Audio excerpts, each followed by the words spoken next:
প্রসারিত হবে। আমাদের জীবন থাকবে কি থাকবে না পরোয়া করবার সময় নাই। আল্লাহ দিনের জন্য যখন কথা বলার শপথ দিয়েছি, জীবন বিপন্ন হলে এ দায়িত্ব থেকে দূর পরিমাণ বিচ্যুত হওয়ার অবকাশ নাই।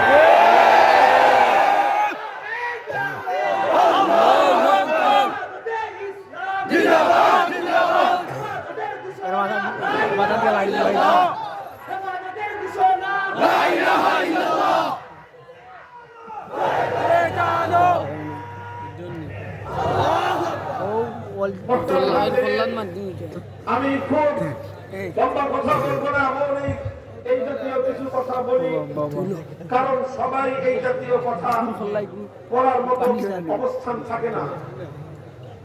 আমাদের হাতে রশিদুর রহমান হাফিজাহুল্লাহ পীর সাহেব হুজুর যেই কথা বলতে পারবেন, আর 10 জন আলেম সেই কথা বলতে পারবেন না। ঠিক, কারণ বাবা আপনাকে একটা ওজন দিয়েছেন, প্রভাব দিয়েছেন, মানুষের মধ্যে একটা গ্রহণযোগ্যতা আছে। তো আমাকে পাক রব্বুল আলামিন ওয়া রাব্বান শাইখুল হাদিস আল্লামা আজিজুল হক রাহমাতুল্লাহি আলাইহির সম্পর্কের সুবাদে একটা অবস্থান দিয়েছেন। মুরিদদের স্নেহ, মমতা, ভালোবাসা এবং দোয়ার কারণে একটা অবস্থান আছে। সেই অবস্থান থেকে আমরা এই কথাগুলি বলি, সেই কথাগুলো আমাদেরকে বলতেই হবে। ঠিক, এটা যদি না বলি আল্লাহর কাছে আমাদেরকে জবাবদিহিতা করতে হবে। সেই ভয়ে আমরা অনেক কথা বলি।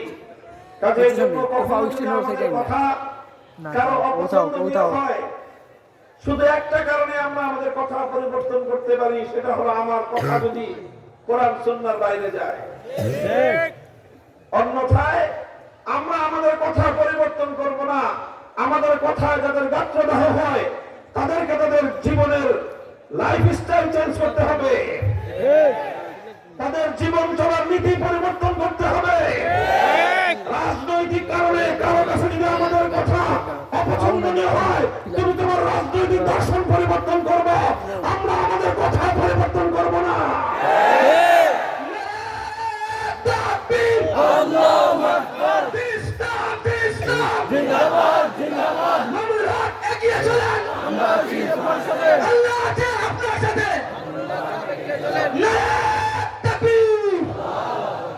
মুহতারাম হাজিরিন এবং সংগ্রামী কথাটাও বলে নেই আজকে।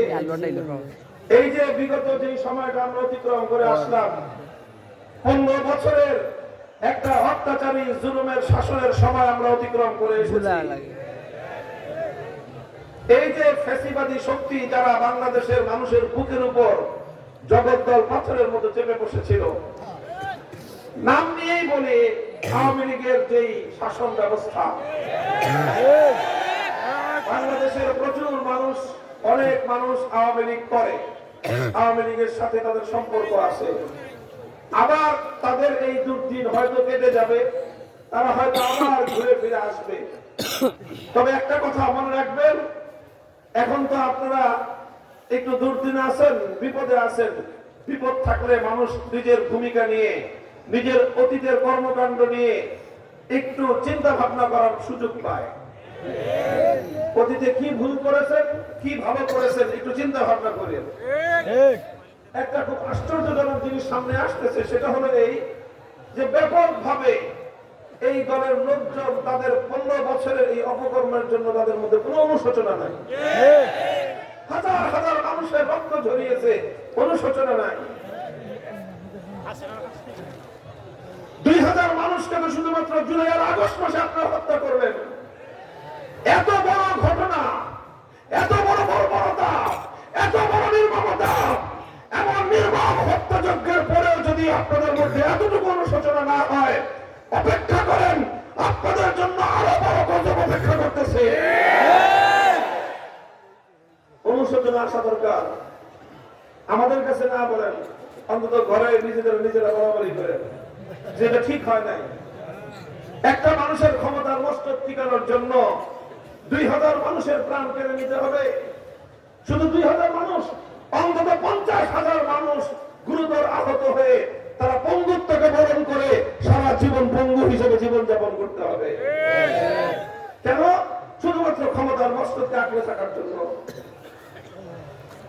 আপনাদের আরেকটা ভুল, বড় ভুল, যদি আল্লাহ পাক আবার কোনোদিন আপনাদের সুযোগ দেয় তাহলে এই সমস্ত ভুলগুলো শুধরে নেওয়ার চেষ্টা করবেন।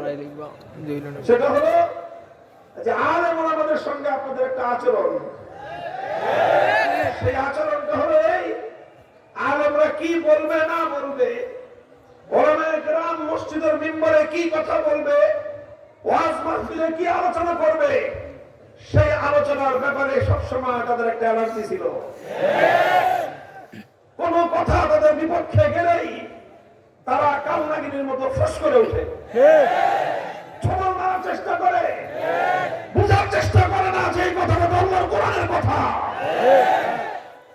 ওলামায়ে কেরামের কাছ থেকে এই যে আওয়ামী রাজনীতির যারা অনুসারী, এই আদর্শের যারা রাজনীতি করে, তাদের সবচেয়ে ভয়ঙ্কর মারাত্মক দিকটা হলো এই যে আলেমদের কাছ থেকে, আলেম সমাজের কাছ থেকে তারা শুধুমাত্র নামাজ, রোজা, হজ, যাকাতের মাসলা মাসাইল আর শুধুমাত্র আসমানের উপরের কথা আর মাটির নিচের কথা শুনতে পছন্দ করে। ঠিক।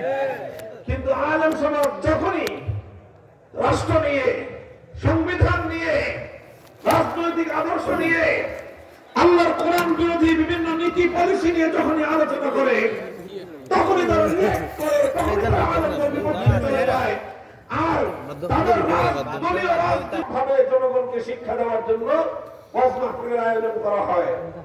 এই ওয়াজ মাহফিলগুলোতে বিভিন্ন উপলক্ষে রাজনৈতিক নেতৃবৃন্দকেও অনেক সময় আমন্ত্রণ জানানো হয়।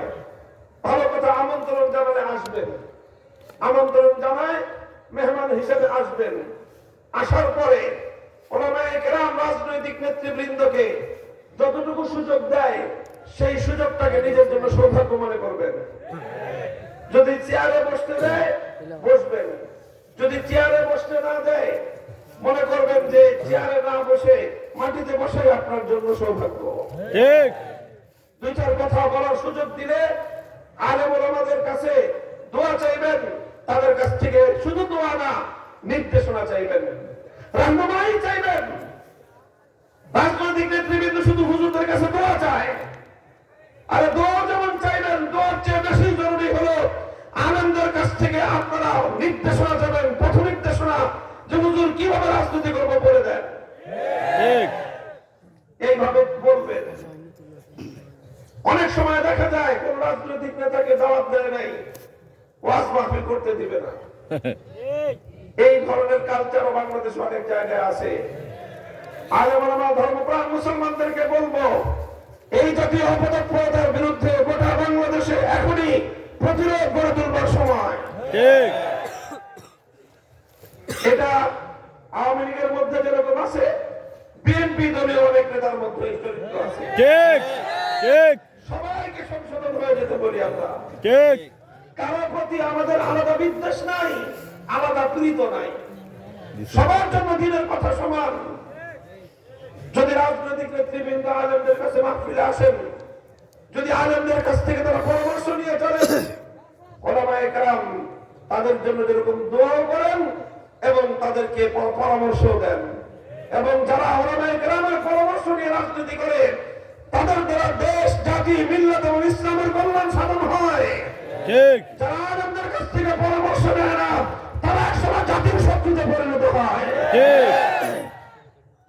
আল্লাহ পাক রব্বুল আলামিন এই কথাগুলো বুঝবার তৌফিক দান করেন। আমিন।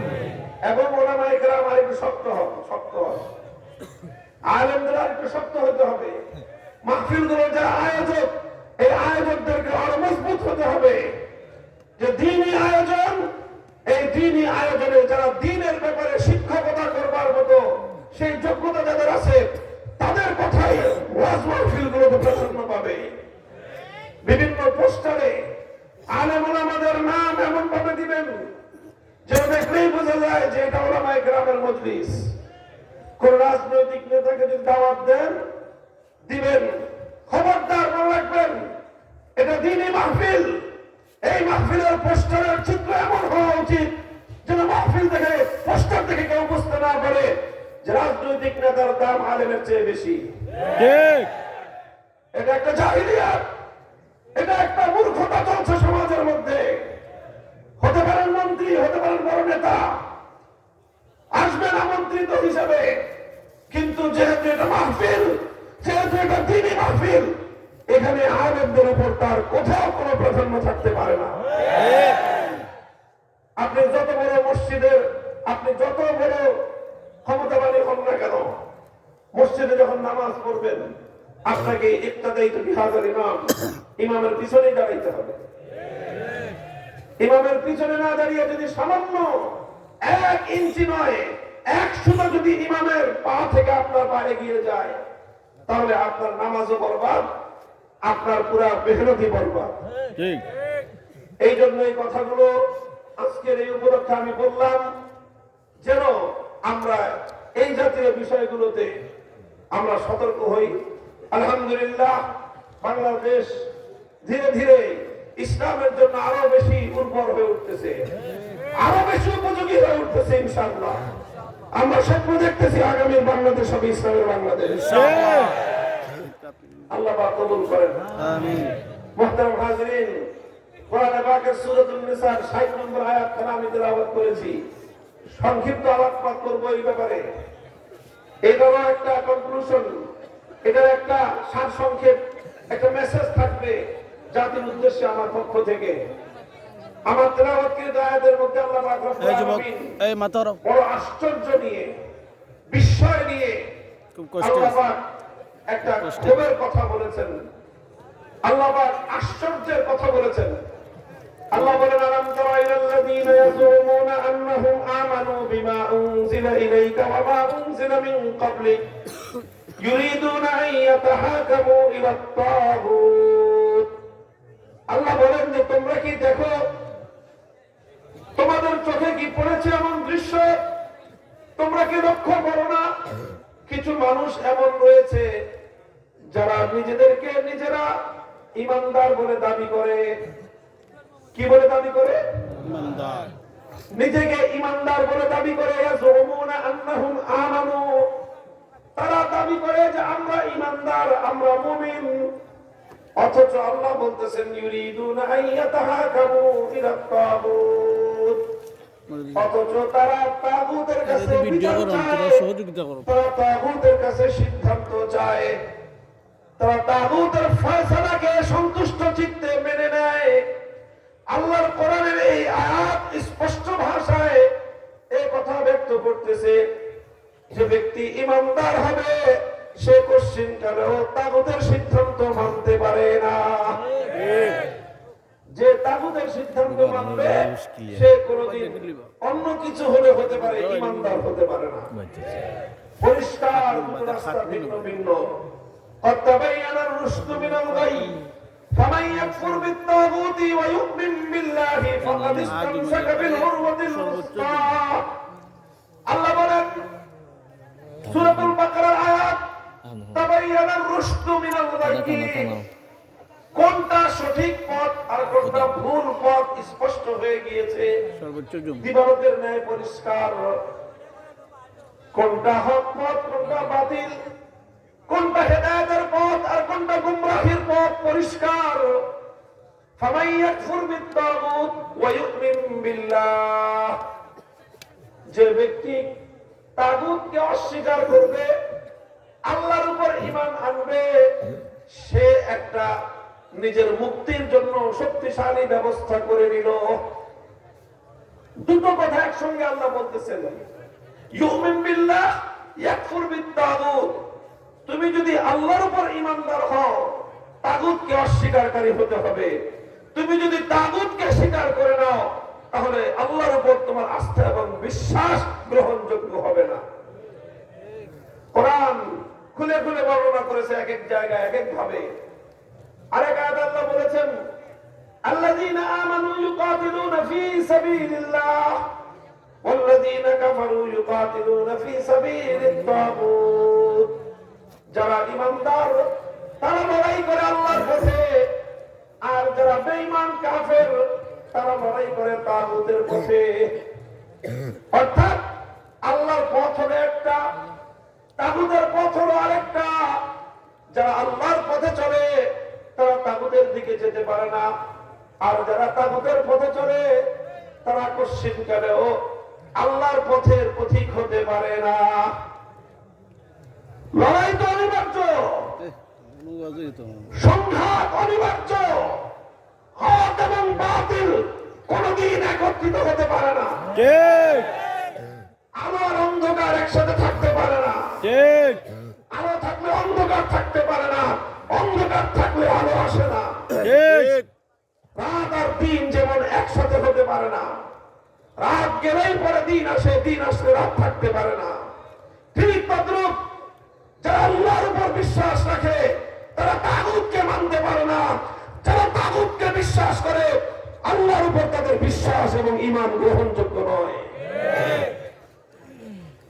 মুহতারাম হাজিরিন, এতক্ষণ পর্যন্ত আমি একটা কথা বারবার রিপিট করতেছি আপনাদের সামনে। শব্দটা হলো তাগুত। কি শব্দ? তাগুত। শব্দটা বুঝতে হবে এবং এই শব্দের মর্ম জানতে হবে।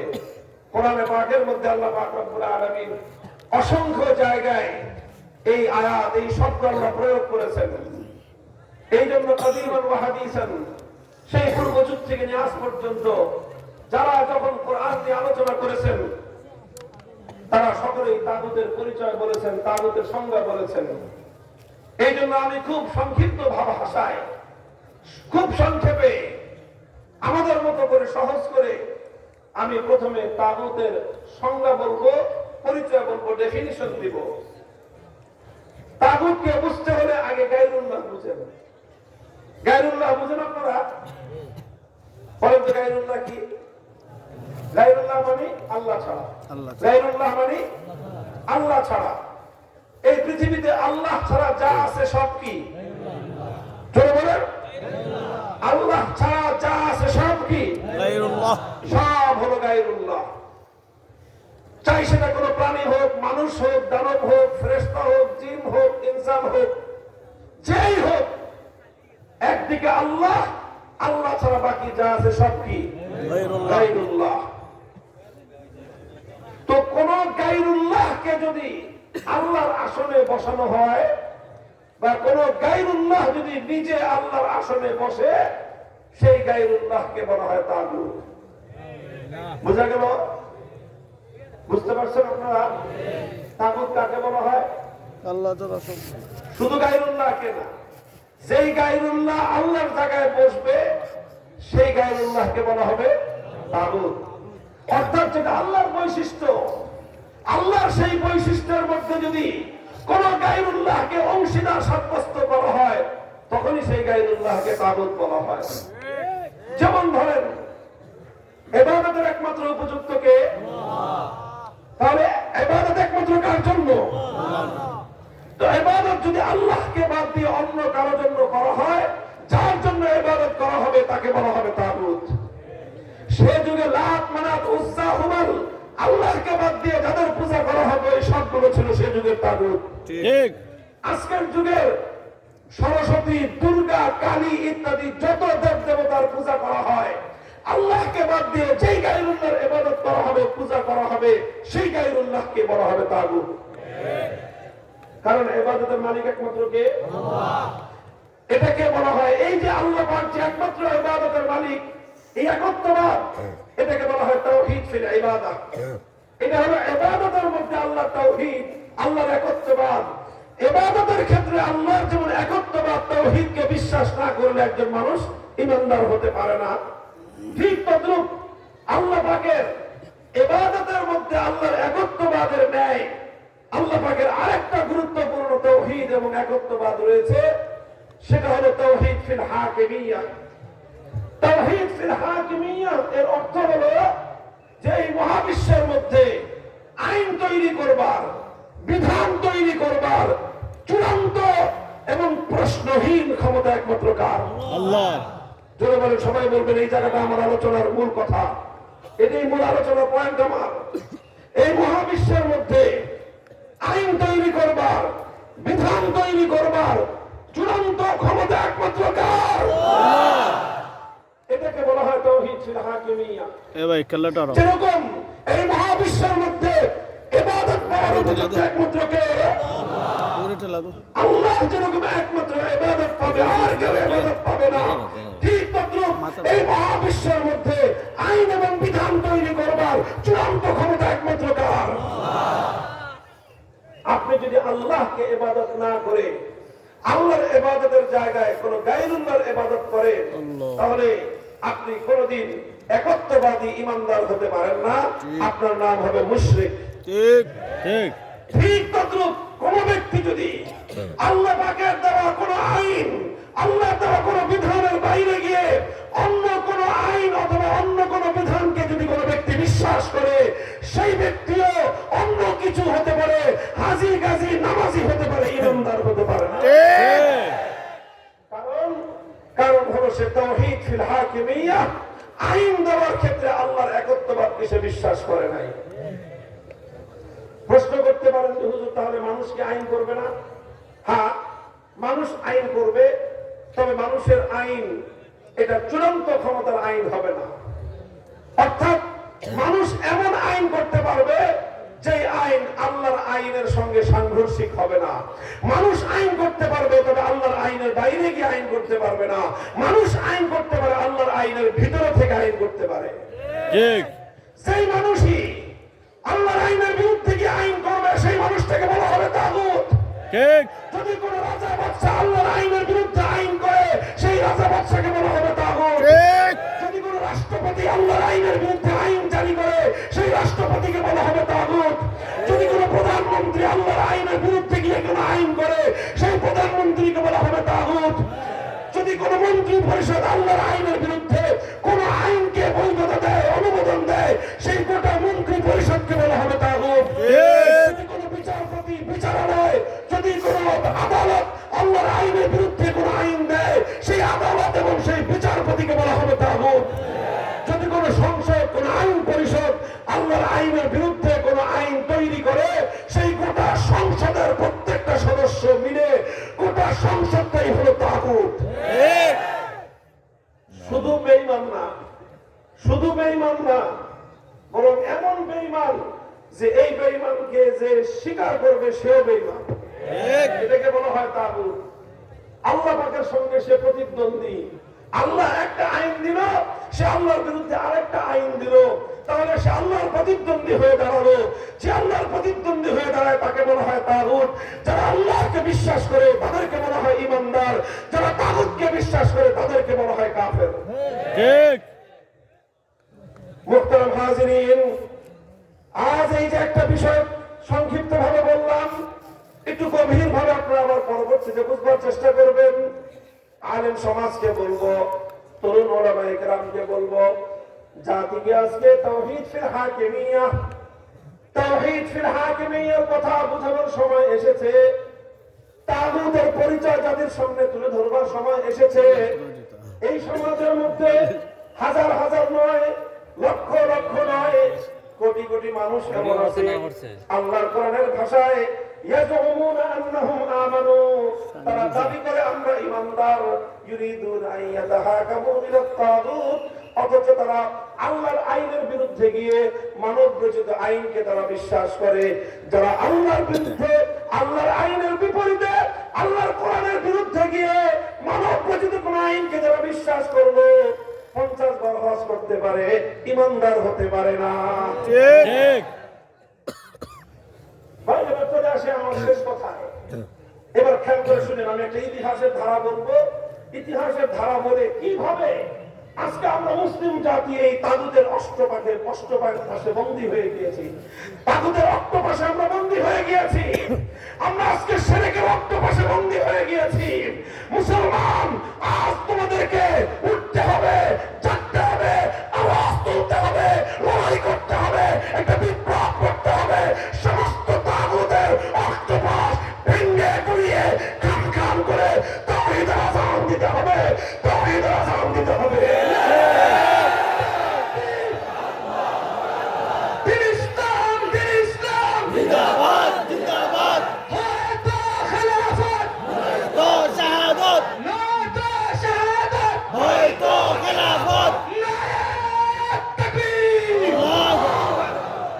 মুসলিম জাতির মধ্যে এই ধরনের অভিশপ্ত বিভাগ, এই অভিশপ্ত ছাড়া মুসলমান জাতির মধ্যে ছিল না।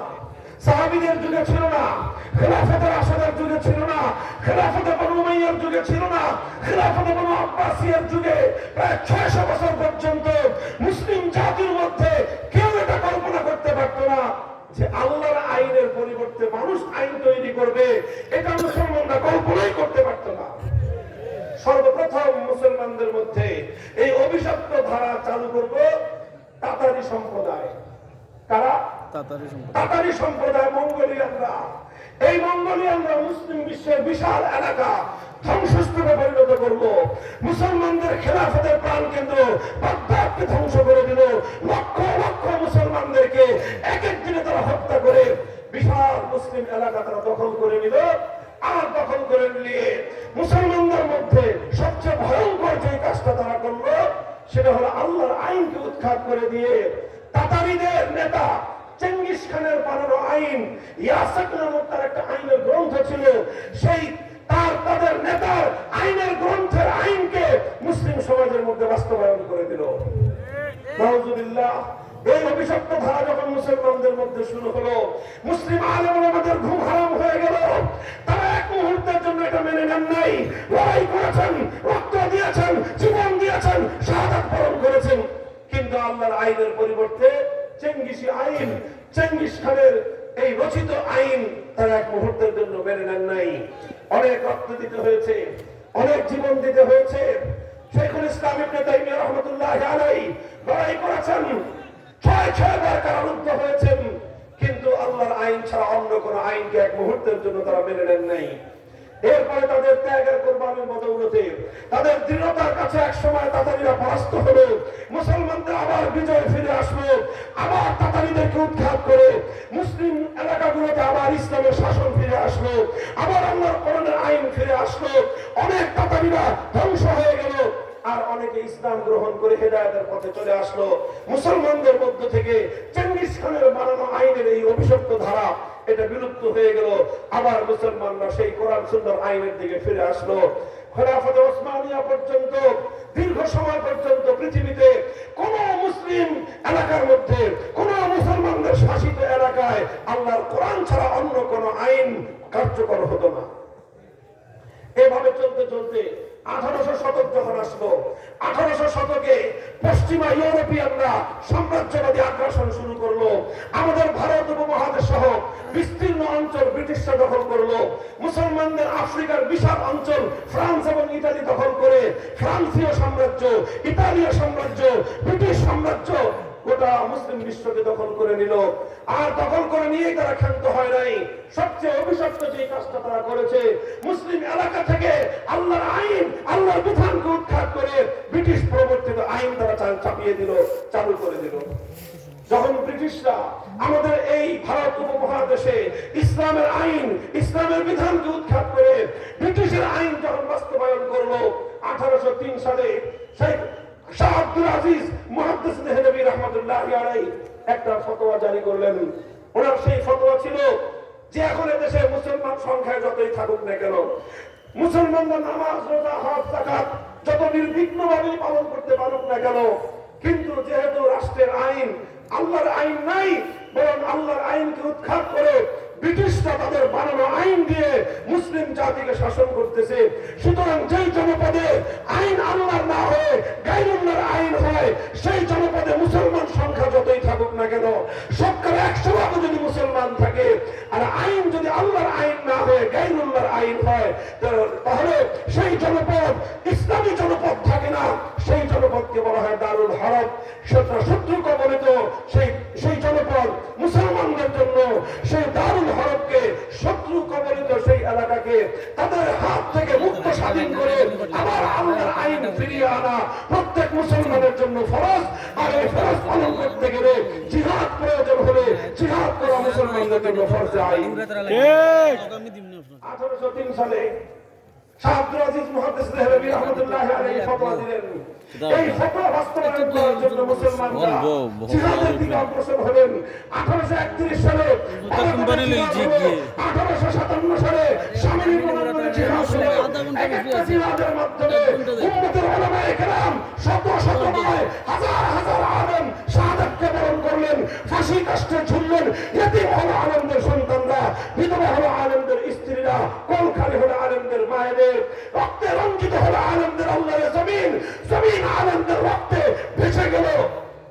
কেরাম সব জায়গার কোরবানি স্বীকার করলেন, কিন্তু আল্লাহর আইনের জায়গায় মুহূর্তের জন্য কোন গায়রুল্লাহর আইনকে তারা মেনে নেন নাই। 1857 সালে যখন এই সামনে নবাঙ্গনে মুসলমানরা যুদ্ধে বিজয় অর্জন করতে পারলো না এবং তাদের উপর ভয়াবহ জুলুম এবং নির্যাতন নেমে আসলো, তখন 1866 সালে ওলামায়ে কেরাম তাদের যুদ্ধের কৌশলটা একটু চেঞ্জ করলেন, পরিবর্তন করলেন। 1866 সালে আমাদের পূর্বসূরি ওলামায়ে কেরাম আলেম সমাজ তারা একটা প্রতিষ্ঠান করলেন। সেই প্রতিষ্ঠানটার নাম হলো দারুল উলুম দেওবন্দ। সেই দারুল উলুম দেওবন্দ প্রতিষ্ঠা করলেন কেন? উদ্দেশ্য হলো ওই যে 1831 সালে বালাকোট জিহাদ করেছিলাম, 1857 সালে সামনে রণাঙ্গনে জিহাদ করেছিলাম আল্লাহর জমিনে আল্লাহর আইন ফিরিয়ে আনবার জন্য। যেহেতু আমরা আইন ফিরিয়ে আনতে পারি নাই, আবার সেই কাজের জন্য, সেই সংগ্রামের জন্য সংগ্রামী মুজাহিদ তৈরি করতে হবে।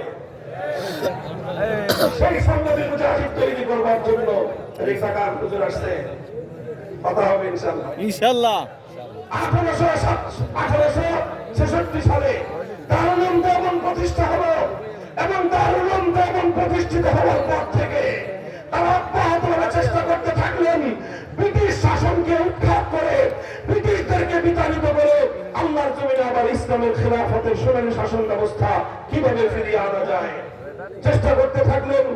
দারুল উলুম দেওবন্দ প্রতিষ্ঠার 80 বছর পরে, কত বছর?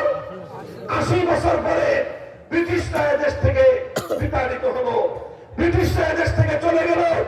1947 সালে ব্রিটিশের দখলদারিত্ব থেকে আমাদের এই জন্মভূমি, আমাদের এই মাতৃভূমি, আমাদের এই ভারত উপমহাদেশ মুক্ত এবং স্বাধীন হলো। যখন 1947 সালে আমাদের এই দেশ মুক্ত এবং স্বাধীন হবে, তখন প্রশ্ন হলো এই দেশটা কারা শাসন করবে? তখন এই দেশে দুই জাতি, হিন্দু জাতি এবং মুসলিম জাতি, দুই জাতি বসবাস করত। তখন মুসলমানরা চিন্তা করলো, যদি আমরা হিন্দুদের সঙ্গে একসাথে মিলেমিশে একটা দেশে থাকি, তাহলে আমরা আমাদের সেই কাঙ্ক্ষিত আল্লাহর কোরআনের আইন, ইসলামী শাসন আমরা পাবো না। কাজেই আমরা মুসলমানরা দাবি তুললাম, অধিকাংশ মুসলমানরা দাবি তুললেন, মুসলমানদের জন্য আমরা এমন একটা ভূখণ্ড চাই যে ভূখণ্ডের শাসন হবে আল্লাহর কোরআনের শাসন, আইন হবে একমাত্র আল্লাহর আইন। 1947 সালে মুসলমানদের জন্য আলাদা ভূখণ্ড হলো। এই ভূখণ্ড করতে গিয়ে অনেক ত্যাগের কোরবানি স্বীকার করতে হয়েছে, আর সবচেয়ে বেশি ত্যাগের কোরবানি স্বীকার করেছে আমার এবং আপনার পূর্বপুরুষরা। এই বাংলাদেশের, এই পূর্ব পাকিস্তানের, এই পূর্ববঙ্গ, এই অঞ্চলের মুসলমানরা সবচেয়ে বেশি ত্যাগের কোরবানি স্বীকার করলো। কিভাবে? বাড়ির কাছের কলকাতা এটাকে ছাড়লো, বাড়ির কাছের দিল্লিকে তালাক দিল, চতুর্পাশের ভারত, এত বিশাল ভারত রাষ্ট্র, এই রাষ্ট্রের সঙ্গে সম্পর্ক ছিন্ন করলো। এই সব কিছু ছিন্ন করে প্রায় 2000 মাইল দূরের পশ্চিম পাকিস্তানিদের সঙ্গে আমাদের পূর্বপুরুষরা একটা রাষ্ট্র গঠন করলো। শুধুমাত্র উদ্দেশ্য ছিল একটাই, যে ভারতের মতো রাষ্ট্র ছাড়লাম, দিল্লির মতো জায়গা ছাড়লাম, কলকাতাকে তালাক দিলাম, এত কিছু করলাম শুধু একটা জিনিস পাওয়ার আশায়, সেটা হলো আইন হবে আল্লাহর আইন, শাসন হবে কোরআনী শাসন। এই বাংলাদেশের মুসলমানরা আল্লাহর কোরআনের আইন বাস্তবায়নের জন্য যতটুকু ত্যাগের কোরবানি স্বীকার করেছে, সেই পশ্চিম পাকিস্তানের বেলুচিস্তান, সেই পশ্চিম পাকিস্তানের খাইবার প্রদেশ, সেই পশ্চিম পাকিস্তানের সীমান্ত প্রদেশ, লাহোর, করাচি, কোন এলাকার মুসলমান এত ত্যাগ স্বীকার করে নাই এই বাংলাদেশের মুসলমানরা যত ত্যাগ স্বীকার করেছে। কিন্তু দুঃখ এবং পরিতাপের বিষয় হলো এই 47 সালে পাকিস্তান গঠন হওয়ার পর থেকে পশ্চিম পাকিস্তানি শাসক গোষ্ঠী তারা জাতির সঙ্গে একটার পর একটা ধোঁকাবাজি আর প্রতারণা শুরু করলো। আমাদের এই দেশের ওলামায়ে কেরাম, মুসলিম নেতৃবৃন্দ বারবার তাদেরকে বললো যে কথা ছিল আমাদের দেশের শাসন হবে কোরআনী শাসন, আপনারা কোরআনী শাসন দেন, নিজামে ইসলাম বাস্তবায়ন করেন। পশ্চিম পাকিস্তানি শাসকরা বলতো যে হুজুর, রাষ্ট্রটা এখন শিশু, তো এই শিশু রাষ্ট্রকে ইসলামী শাসন দিতে গেলে এই রাষ্ট্র বাঁচবে না, এটা একটু বড় হোক, এখনই ইসলামী রাষ্ট্রে ইসলামী শাসনের মতো এত কঠিন জিনিস এটা সহ্য করতে পারবে না। হুজুররা কিছুদিন সামলাচ্ছে, ঠিক আছে, শিশুটা একটু বড় হোক। 10 বছর পরে আবার বললো আপনার শিশু কি বড় হয়েছে? পশ্চিম পাকিস্তানি শাসকরা বলেছে না হুজুর এখনো বড় হয় নাই, এটা এখনো শিশু রাষ্ট্র। 15 বছর পরে জিজ্ঞাসা করলো আপনার শিশু কি বড় হয়েছে? কয় না হুজুর এখনো বড় হয় নাই, আরো কিছুদিন লাগবে। 20 বছর পরে জিজ্ঞাসা করলো এই শিশু রাষ্ট্র কি বড় হয়েছে? কয় না এখনো বড় হয়নি। আমার আব্বাজান শাইখুল হাদিস রাহমাতুল্লাহি আলাইহি কৌতুক করে নির্মম হৃদয়ে রক্তক্ষরণ নিয়ে একটা কথা বলতেন, 24 বছর পার হয়ে গেল পাকিস্তান নামক শিশু রাষ্ট্রে বড় হয় না। তখন তারা বললেন যে যেই পোলা 24 বছরের বালেগ হয় না, যেই ছেলে 24 বছরের প্রাপ্তবয়স্ক হয় না, ওটা 90 বছরের হবে না। সুতরাং পাকিস্তান নামক এই ধোঁকাবাজের রাষ্ট্রের কোনো প্রয়োজন নাই। কোরআনী শাসন কায়েম করার ওয়াদা দিয়ে যে রাষ্ট্র তোমরা গঠন করেছিলে, সে রাষ্ট্রে যখন আল্লাহর কোরআনের শাসন থাকবে না, এই পাকিস্তানের প্রয়োজন নাই। এই পাকিস্তানকে ভেঙে গুড়িয়ে দাও। পাকিস্তান যখন ভাঙার উপক্রম, ওই সময় এই বাংলাদেশে দাঁড়িয়ে একজন নেতা শেখ মুজিবুর রহমান সাহেব 1970 সালে বড় একটা পুণ্যময় কাজ করেছিলেন। ওনার সারা জীবনের সবচেয়ে বড় পুণ্যের কাজ 70 সালে জাতীয় নির্বাচনের আগে একটা ঘোষণা দিয়েছিলেন। কি ঘোষণা? যে যদি আমরা নৌকা মার্কা নির্বাচনে বিজয়ী হয়ে ক্ষমতায় যেতে পারি, তাহলে আমরা জাতির সঙ্গে ওয়াদা করলাম কোরআন সুন্নাহ বিরোধী কোনো আইন করব না। আমাদের কথা না, ইতিহাসের কথা। 1970-এর জাতীয় নির্বাচনে আওয়ামী লীগের নির্বাচনী ইশতেহারের মধ্যে অঙ্গীকার ছিল যে কোরআন সুন্নাহ বিরোধী কোনো আইন তারা করবে না। তারা নির্বাচনে পাশ করলো, নিরঙ্কুশ ভাবে তারা পাশ করলো। পশ্চিম পাকিস্তানিরা তাদেরকে ক্ষমতা দিল না, বরং 25শে মার্চ বাংলাদেশের মানুষের উপর আক্রমণ করলো। 26শে মার্চ স্বাধীনতার যুদ্ধ শুরু হলো। 71-এর 16ই ডিসেম্বর বাংলাদেশ 9 মাসের মুক্তিযুদ্ধের মধ্য দিয়ে স্বাধীনতা অর্জন করলো। আর এই 9 মাস শেখ মুজিবুর রহমান সাহেব পশ্চিম পাকিস্তানে তিনি বন্দী ছিলেন, আটক ছিলেন, আপ্যায়িত ছিলেন। এইভাবে 9 মাসের পর যখন বাংলাদেশ স্বাধীন হলো, তিনি পশ্চিম পাকিস্তানের জেল থেকে বের হলেন। বের হয়ে বাংলাদেশে না এসে লন্ডনে গেলেন।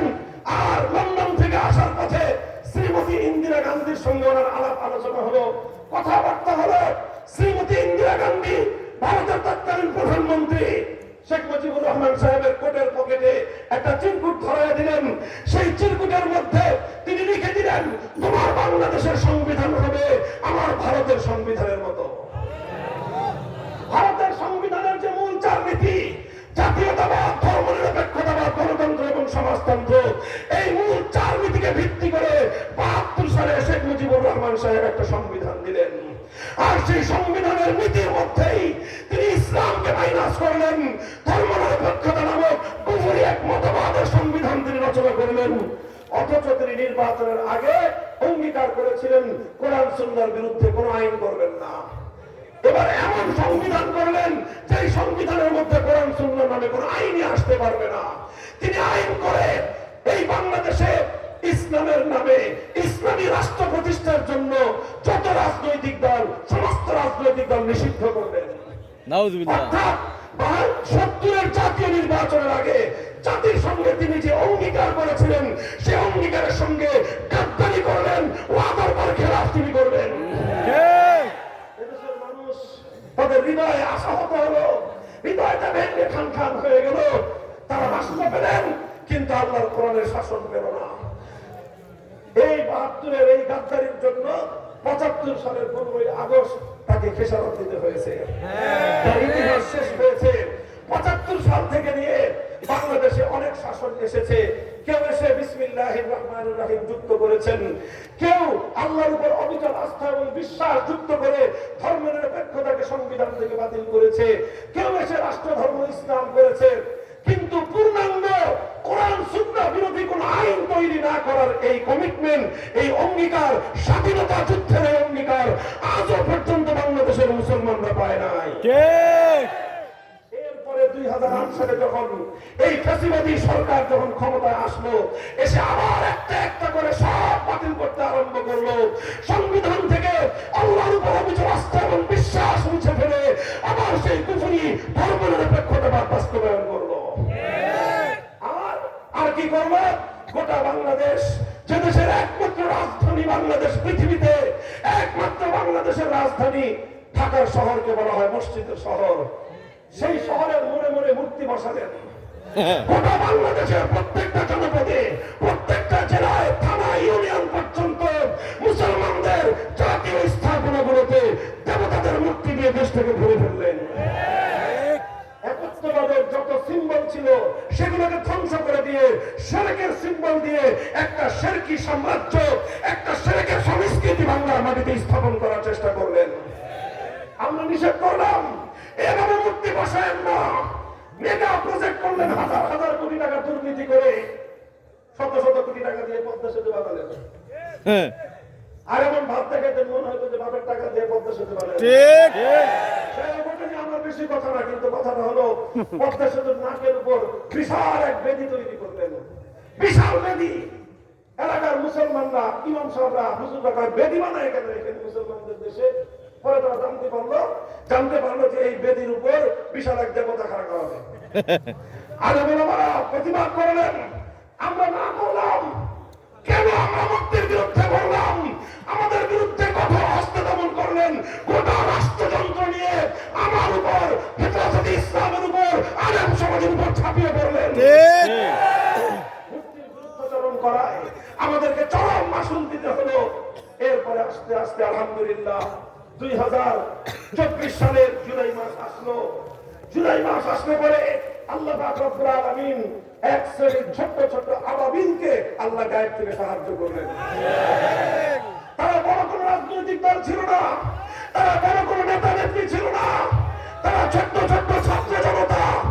তারা আল্লাহর উপর ভরসা করে আল্লাহর রাস্তায় রাজপথে দাঁড়িয়ে, নামাজের দাঁড়িয়ে, আল্লাহর দরবারে রাজপথে চেষ্টা করে ফরিয়াদের হাত উত্তোলন করে আল্লাহর সাহায্য কামনা করলো।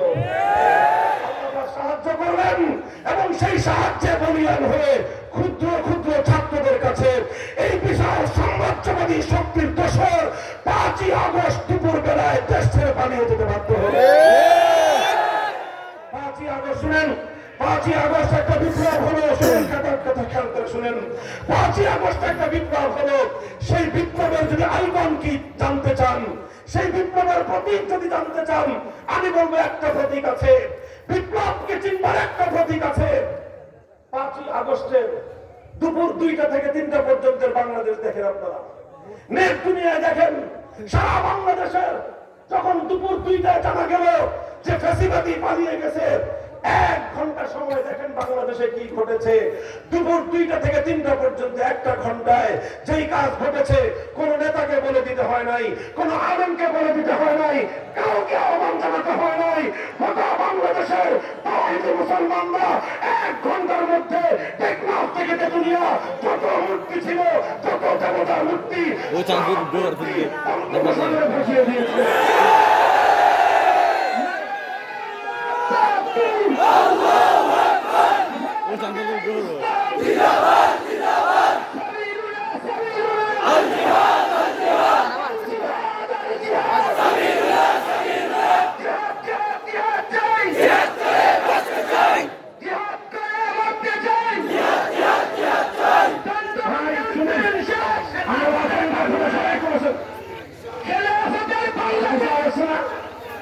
আমার কথা যায় একটু শুনেন, আমরা আখেরি কথা বলি। ইতিহাস করা আপনাদের কাছে আমার উদ্দেশ্য ছিল না, আওয়ামী লীগের সমালোচনা করা আমার উদ্দেশ্য ছিল না, শেখ মুজিবুর রহমান সাহেব কোনটা ভালো করছেন কোনটা খারাপ করছেন এগুলো আলোচনা করা আমার উদ্দেশ্য ছিল না। আমার উদ্দেশ্য শুধুমাত্র একটা কথা বলা, আজকে জাতির উদ্দেশ্যে এই আলেম সমাজের পক্ষ থেকে আমি শুরুতেই বলেছি, রাষ্ট্রের যখন কোনো অসঙ্গতি দেখা দিবে তখন সেই অসঙ্গতির বিষয়ে কথা বলা আমাদের ইমানি দায়িত্ব।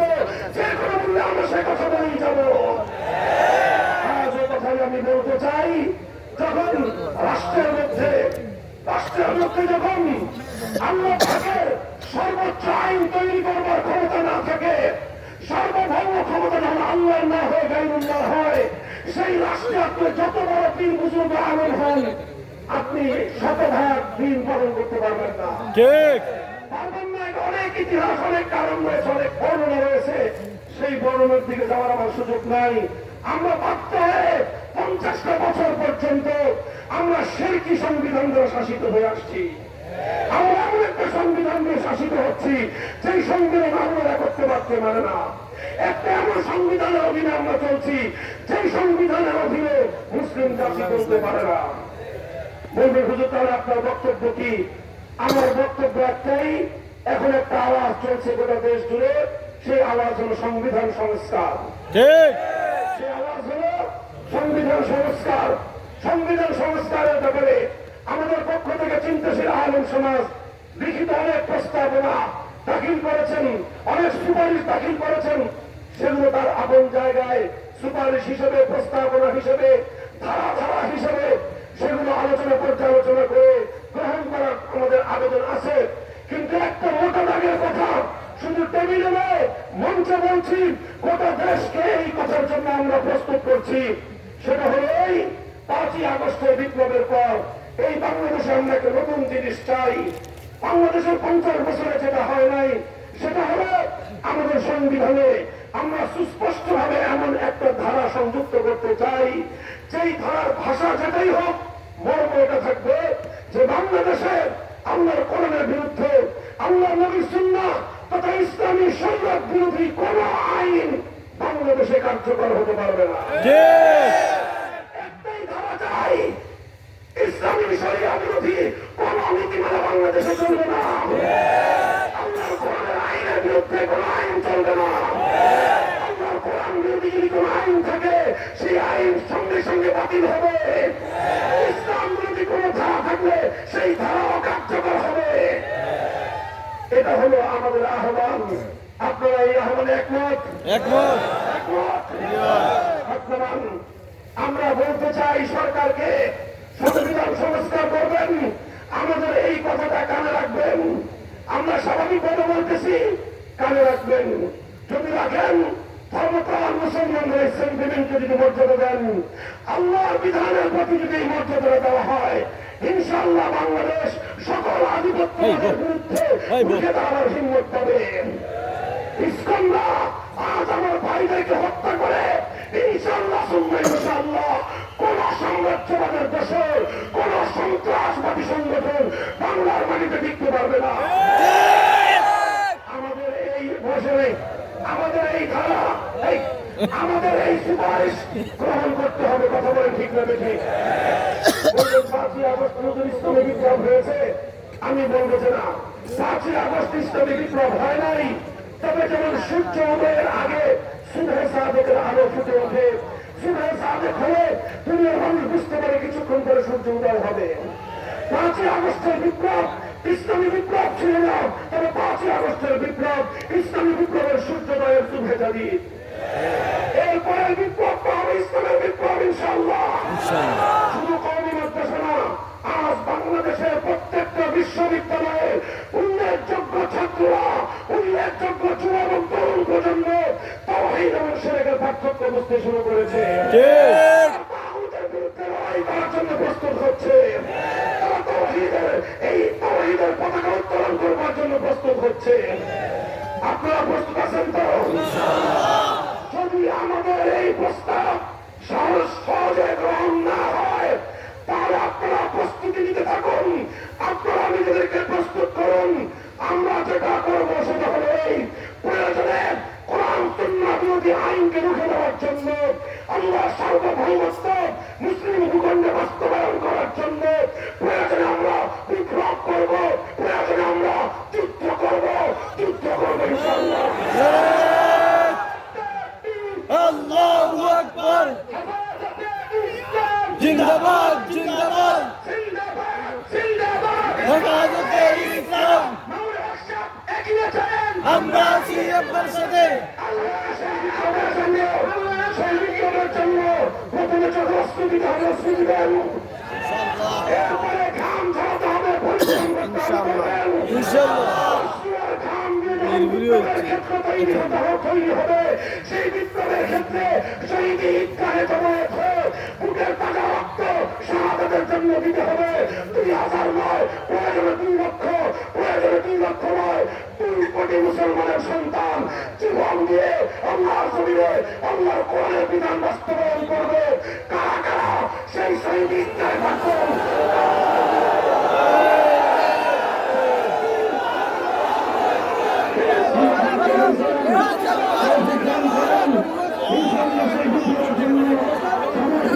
আসসালামু আলাইকুম ওয়া রাহমাতুল্লাহ।